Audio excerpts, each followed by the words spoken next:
युवा लोगन के हमार प्रणाम। का हाल बा? हमारा कराकाट के भाई बहन लोग ठीक है ना? 24 के चुनाव के 6 चरण आज पूरे हो जाएंगे और 4 जून को क्या होगा? 4 जून को क्या होगा? 4 जून को क्या होगा? फिर एक बार, फिर एक बार, फिर एक बार। और इसलिए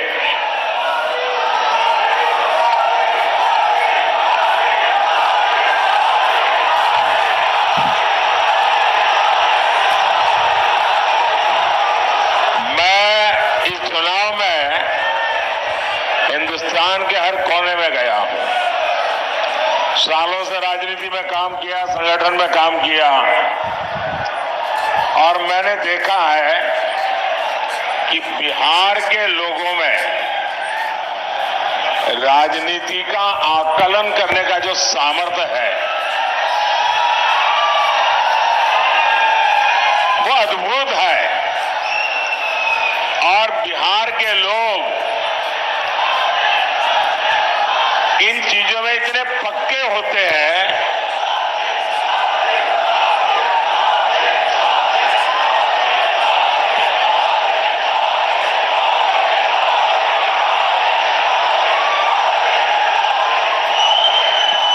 बिहार के लोग इतने पक्के हिसाब किताब के लोग होते हैं कि वे कभी भी वो वोट डालने से पहले 50 बार सोचते हैं कि मेरा वोट बेकार तो नहीं जाएगा ना।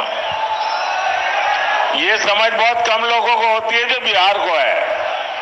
और इसलिए बिहार के लोग जब वोट करने जाते हैं तो पहले पक्का देखते हैं, भाई वोट तो डालूंगा लेकिन मेरा वोट बेकार नहीं जाना चाहिए। वो सोचता है जिसकी सरकार बनना पक्का है वोट तो उसी को डालूंगा। है कि नहीं बिहार का ऐसा? बिहार निर्णायक होता है और इसलिए मुझे पक्का भरोसा है कि बिहार के लोग इस बार वोट डाल करके प्रधानमंत्री भी पक्का कर लेंगे। साथियों, 4 जून की शाम होते होते बिहार में एक और काम होगा। बताओ क्या होगा? ये अखबार वाले लिखेंगे कि मोदी भविष्यवाणी कर रहा है। मैं भविष्यवाणी नहीं कर रहा हूं, लेकिन मैं आपको बताता हूं। 4 जून शाम होते होते आरजेडी वाले कहेंगे कि कांग्रेस ने लुटिया डुबो दी।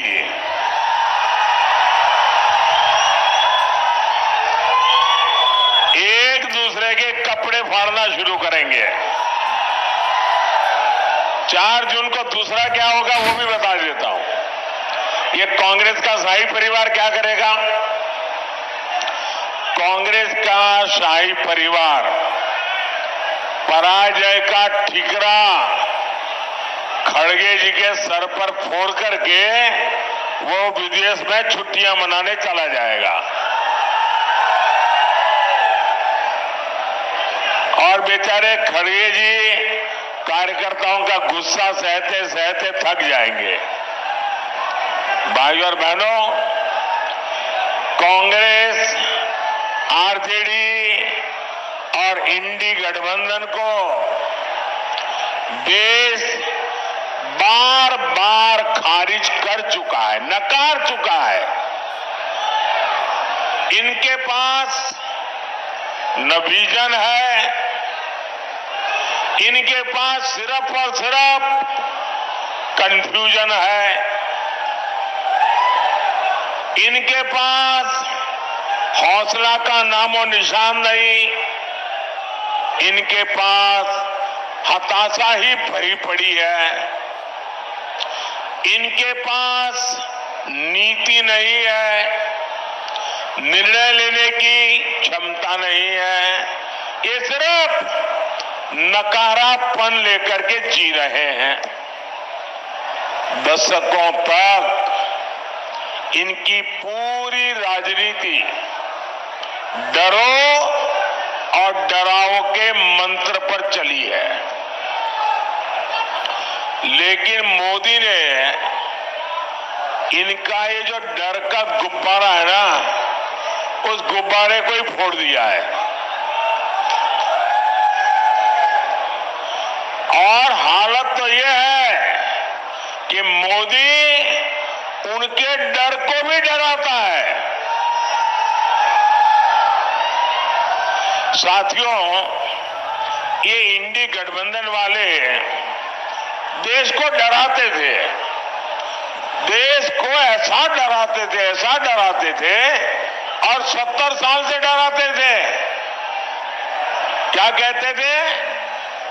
अयोध्या में अगर राम मंदिर बना तो देश में बवाल हो जाएगा, खून की नदियां बहेगी। आज रामलला भव्य मंदिर में विराजमान है, कोई बवाल हुआ क्या? कोई खून की नदियां बही क्या? ये डराने का झूठा खेल चलता था कि नहीं चलता था? ये लोग डराते थे, 70 साल से डराते थे। ये कहते थे कि जम्मू कश्मीर से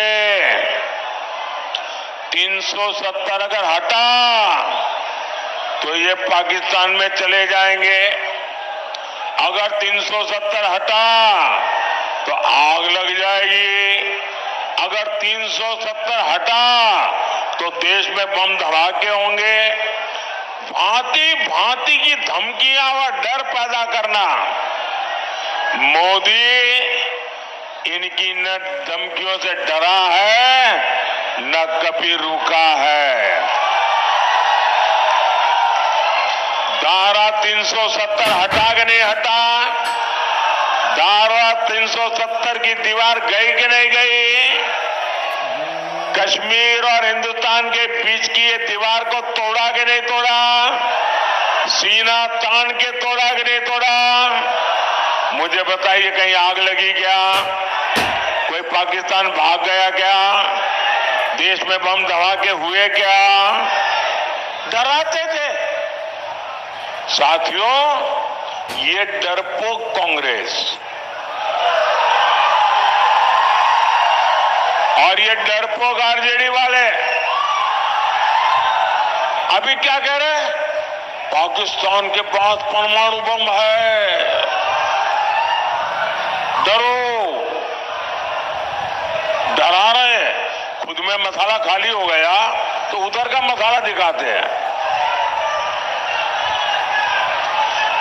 इसलिए पाकिस्तान के आतंकी जब चाहे भारत पर हमला करके चले जाते थे, ये डरपोक लोगों के कारण। मोदी इनकी तरह डरता नहीं है। मोदी ने सेना को कहा, जाओ घर में घुस करके मारो।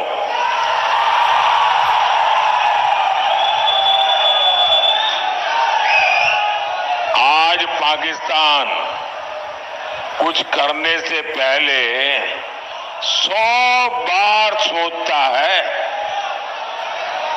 इसी कांग्रेस के राज में, आरजेडी के राज में ये नक्सलियों ने सबको डरा करके रखा था। मोदी डरता नहीं। आज नक्सलियों की सफाई पुरजोश चल रही है। साथियों, यही इंडी वाले एक और धमकी देते थे। ये कहते थे कि बड़े भ्रष्टाचारियों पर हाथ डालो तो मोदी की कुर्सी हिला देंगे। मोदी डरता नहीं है। जिसने चोरी की है, जिसने गरीब को लूटा है, और कितना ही बड़ा शहंशाह क्यों ना हो, कितना ही बड़ा शहजादा क्यों ना हो, कितना ही बड़ा अपने आप को तिस्मार का क्यों ना मानता हो, उसको जेल जाना पड़ेगा, जेल में जीना पड़ेगा। और जेल की रोटी चबा करके ही उसकी जिंदगी पूरी होने वाली है।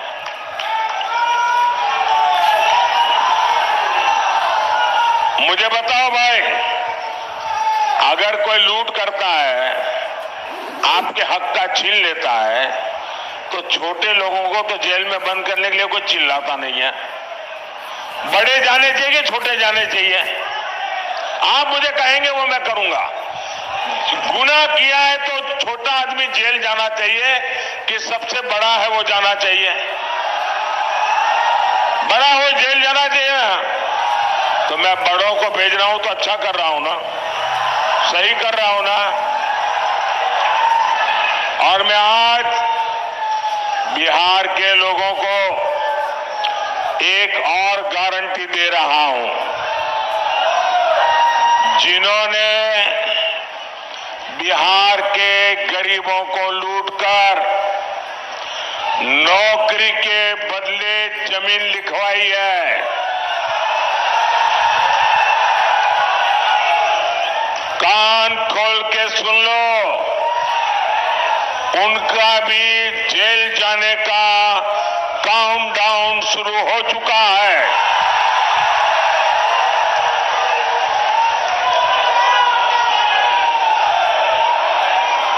ये जैसे ही ये हेलीकॉप्टर में चक्कर मारने का समय उनका पूरा होगा, जेल का रास्ता तय हो जाएगा। बिहार को लूटने वालों को एनडीए सरकार छोड़ेगी नहीं। और ये एनडीए की गारंटी है, मोदी की भी गारंटी है। भाई और बहनों, ये इंडी गठबंधन वाले अपने राजनीतिक स्वार्थ के लिए कुछ भी कर सकते हैं। ये लोग बिहार और बिहारियों के अपमान के खिलाफ आवाज तक उठाते नहीं है। कांग्रेस के पंजाब के नेता ने बिहार से वहां काम करने गए, वहां मेहनत करके ईमानदारी से जीवन जीने वाले हमारे बिहारी मजदूर भाई बहनों का घोर अपमान किया, बदले शब्दों में अपमान किया। कहा अब हम उन्हें बिहारियों को पंजाब में घर नहीं देने देंगे, घुसने नहीं देंगे। कांग्रेस के मिनिस्टर ने कहा है, कांग्रेस के शाही परिवार ने इसके विषय में मुंह पे ताला लगा दिया है। क्या कभी कांग्रेस के शाही परिवार ने बिहारियों के इतने बड़े अपमान के लिए बिहार से माफी मांगी क्या? बिहारियों से माफी मांगी क्या? और ये इनको लालटेन लेकर के मुजरा करने वाली जो जमात है, वे भी बिहारियों का अपमान हो रहा है और कांग्रेस के चरण चूम रहे हैं। कांग्रेस के खिलाफ एक शब्द बोलने को तैयार नहीं है, कांग्रेस का जवाब मांगने को तैयार नहीं है। आरजेडी में हिम्मत नहीं कि बिहारियों के अपमान पर वो कांग्रेस को एक शब्द भी बोल पाए।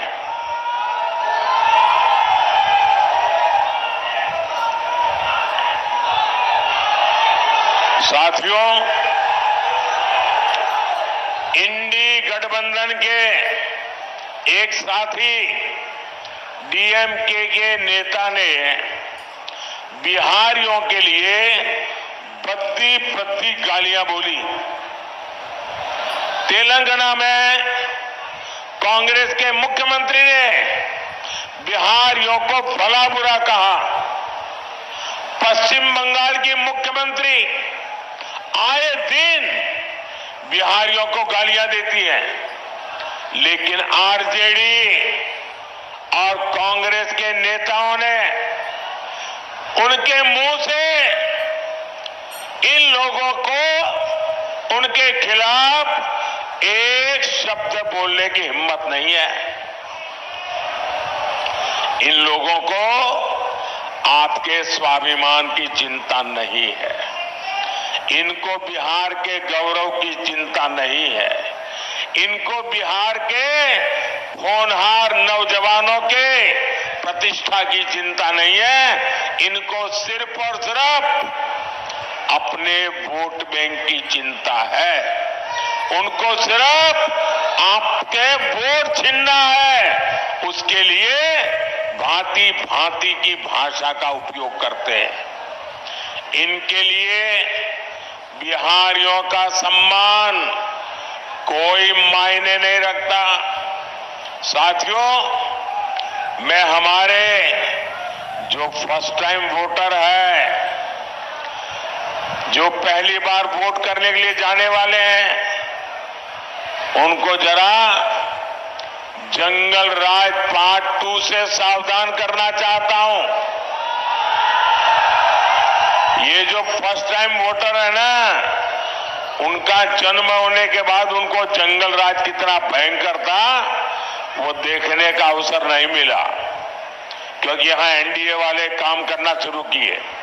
लेकिन जो जंगल राज वालों ने था, जो मुसीबतें खड़ी कर दी थी, ये जरा फर्स्ट टाइम वोटरों को पता होना चाहिए। वो समय था शाम होने के बाद बाहर निकलना मुश्किल था। बाहर से कोई रात में ट्रेन से उतरता था तो स्टेशन से बाहर नहीं निकलता था, रात भर स्टेशन पे पड़ा रहता था। सुबह उजाला होने के बाद फिर अपने गांव की तरफ निकलता था। अपहरण, डकैती, हत्या, ये बिहार का दुर्भाग्य बन गया था। नीतीश जी के नेतृत्व में एनडीए सरकार बिहार को जंगल राज से बाहर लेकर आई है। वो गुंडे, वो डकैत, वो लुटेरे अभी छिपे हुए हैं, चुप होकर के बैठे हुए हैं, मौके की तलाश में है। अगर गलती से भी ये इंडी वाले जरा भी मजबूत होते दिखेंगे भी, तो फिर उनका दाना पानी मिलेगा और ये मिलकर के फिर से आपका भविष्य तबाह कर देंगे। नौजवानों, आपकी जिंदगी तबाह कर देंगे और फिर कभी भी आप उभर करके बाहर नहीं आ पाएंगे। भाई और बहनों, ये हमारा बिहार सामाजिक न्याय की प्रणेता भूमि है और मुझे गर्व है कि अगर किसी ने सामाजिक न्याय की रक्षा की है तो वो बीजेपी और एनडीए ने की है। बीते 10 साल में देश ने एनडीए को 2 बार प्रचंड जनादेश दिया। हमने पहली टर्म में एक दलित के बेटे को, जो कभी बिहार के गवर्नर हुआ करते थे, उनको देश का राष्ट्रपति बनाया, दलित को देश का राष्ट्रपति बनाया। जब हमें 2019 में दूसरी बार अवसर मिला तो हमारे देश की एक आदिवासी बेटी को देश का राष्ट्रपति बनाया। देश के सर्वोच्च संवैधानिक पद पर सुशोभित किया।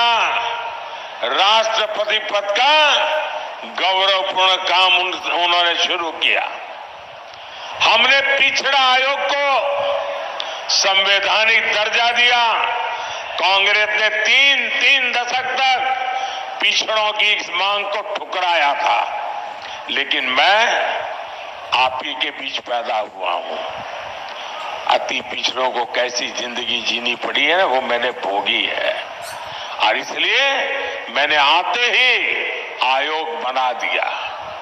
पहले केंद्रीय विद्यालय, नवोदय विद्यालय और सैनिक स्कूलों में ओबीसी आरक्षण नहीं था।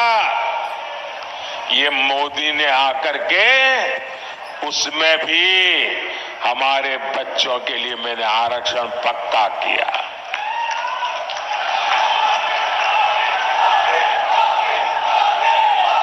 मेडिकल की पढ़ाई में भी केंद्रीय कोटे में पहली बार ओबीसी आरक्षण हमने लागू किया।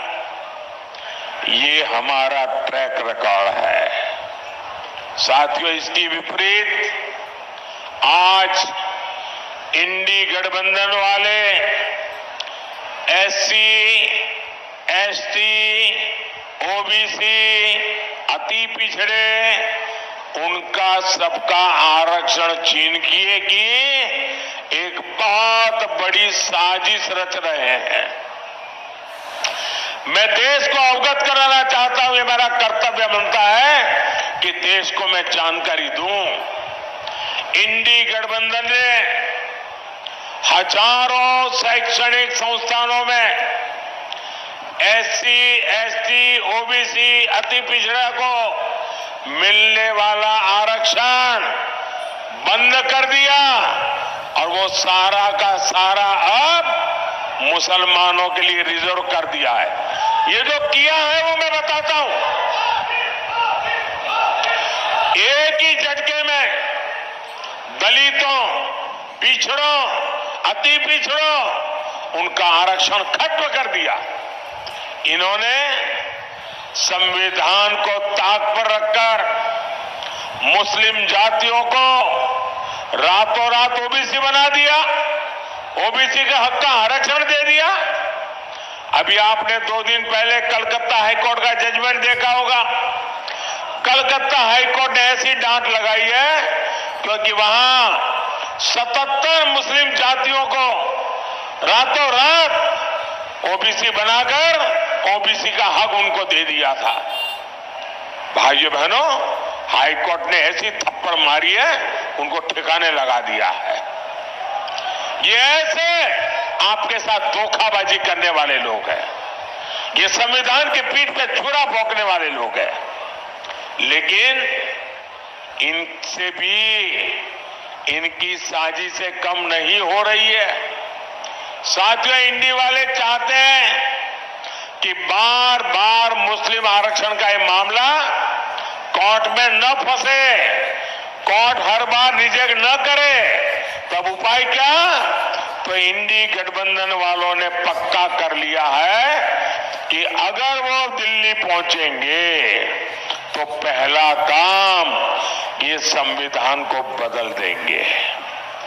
संविधान को बदल करके एससी, एसटी, ओबीसी का आरक्षण वो मुसलमानों को देने का संविधान में बदलाव करेंगे ताकि कोर्ट उनको परेशान न करे। ये खेल खेल रहे हैं। भाइयों बहनों, मैंने ठीक 1 महीने पहले इंडी वालों को चैलेंज किया था। देश के हर राज्य में जाकर के बोला हूं। मैंने उनको इतना ही कहा कि भाई अगर आप चुनाव में आए हो, जनता जनार्दन ही देश के मालिक है। जनता जनार्दन को लिख करके दो कि हम सत्ता में आएंगे तो हम संविधान में परिवर्तन नहीं करेंगे। हम सत्ता में आएंगे तो SC, ST, OBC का आरक्षण छीन नहीं लेंगे। हम सत्ता में आएंगे तो धर्म के आधार पर आरक्षण नहीं करेंगे। हम मुसलमानों को यहां से छीनकर उनको नहीं देंगे। लिख करके दो ना, मैंने कहा 1 महीना हुआ, 1 महीना लिखने की बात छोड़ो, बोलने की हिम्मत नहीं है उनकी। इसका मतलब पेट में पाप है।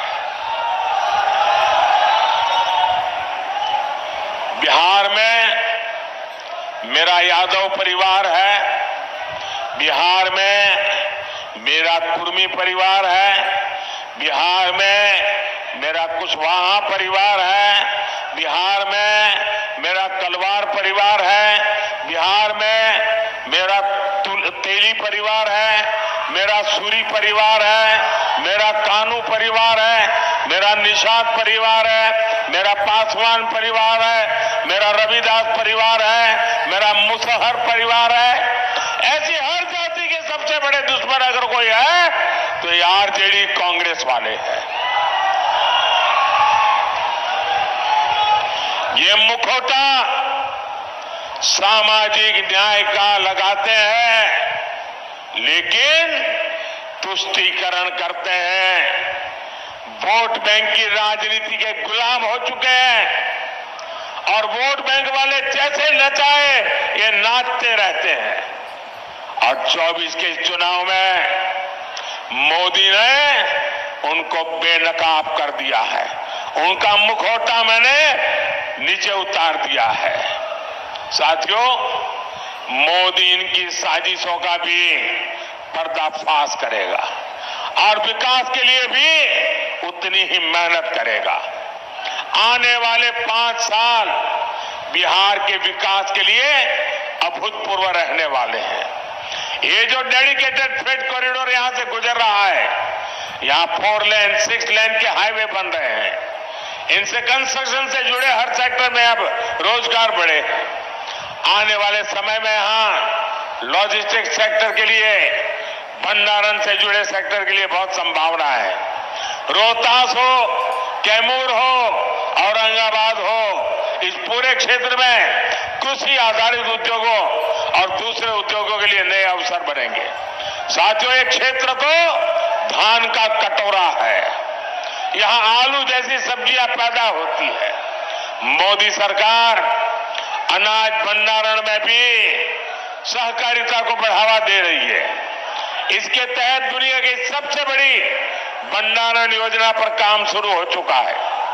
आने वाले 5 साल में सब्जियों के लिए कोल्ड स्टोरेज क्लस्टर भी हम बनाने जा रहे हैं। साथियों, यहां इतनी बड़ी संख्या में मेरी माताएं बहनें आई हुई है। उनका जीवन आसान बनाना गरीब के इस बेटे का संकल्प है। इसलिए मोदी ने मुफ्त अनाज और मुफ्त इलाज एक गारंटी दी है। अब तो मोदी माताओं बहनों को और भी गारंटी दे रहा है। पहली गारंटी, आने वाले सालों में 3 करोड़ बहनों को हम लखपति दीदी बनाएंगे।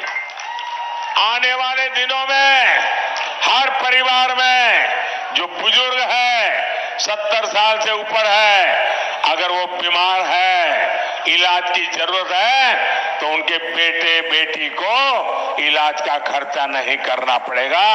ये दिल्ली में आपका बेटा इसका खर्चा करेगा। और एक काम मैं आपके लिए करना चाहता हूं, मैं आपका बिजली का बिल 0 करना चाहता हूं। और इसलिए हमने पीएम सूर्यघर मुफ्त बिजली योजना बनाई है। और मुफ्त घर बिजली योजना में आप अपने लिए तो मुफ्त में बिजली उपयोग करेंगे, ज्यादा बिजली आप बेच सकेंगे। और इसके लिए सरकार सोलर पैनल लगाने के लिए 75,000 रुपये तक की आर्थिक मदद हर परिवार को करेगा। 75,000 रुपया। और जैसे आपको मोदी सरकार में पक्का घर, शौचालय, नल से जल, सस्ता सिलेंडर मिला, वैसे ही मोदी अपनी हर गारंटी पूरी करेगा। मैंने गैस का सिलेंडर देने की गारंटी पूरी की कि ना की? जरा जोर से बताइए ना।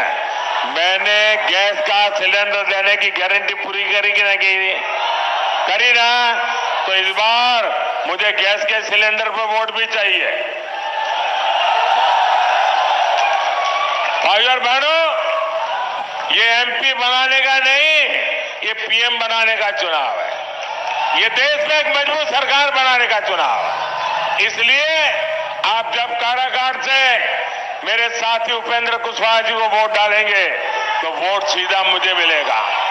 सासाराम से शिवेश राम जी को दिया वोट सीधा मोदी को मिलेगा।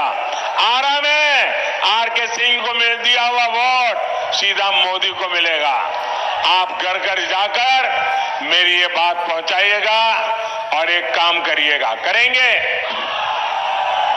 जरा जोर से बताइए, करेंगे? आप जाकर के हर घर में बताना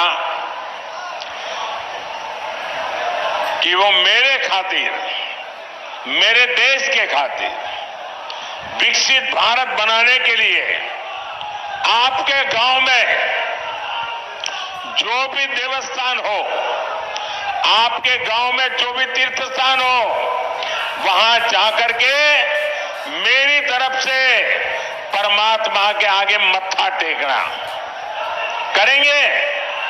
मेरी तरफ से परमात्मा को मत्था टेकेंगे अपने गांव में और मेरी तरफ से परमात्मा को मांगना कि विकसित भारत बनाने के लिए परमात्मा हमें आशीर्वाद दे। इतना काम करेंगे? पक्का करेंगे? बोलिए भारत माता की, भारत माता की, भारत माता की। बहुत बहुत धन्यवाद।